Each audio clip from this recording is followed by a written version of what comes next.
كل ست كده عندها بيزنس خاص زيي. انا بدات البيزنس الخاص بتاعي في سنه 2017 بعد ما قعدت اشتغل موظفه 19 سنه.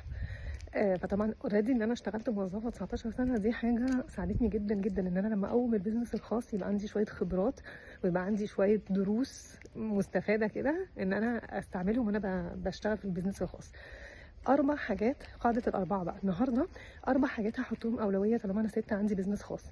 اول حاجه واول اولويه وانا عندي بيزنس خاص هي انا وتحتيها كده 100 خط تحت صحتي.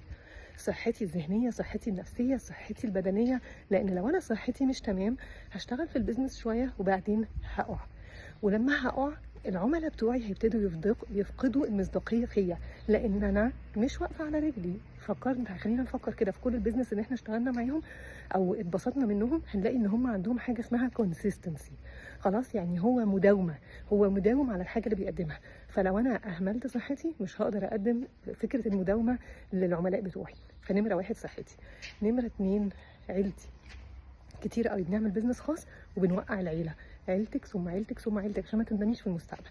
نمره ثلاثة البيزنس بتاعي، شغلي، ان انا فعلا احط الشغل بقى، فيبقى انا حطيت الاول صحتي وبعدين عيلتي وبعدين شغلي.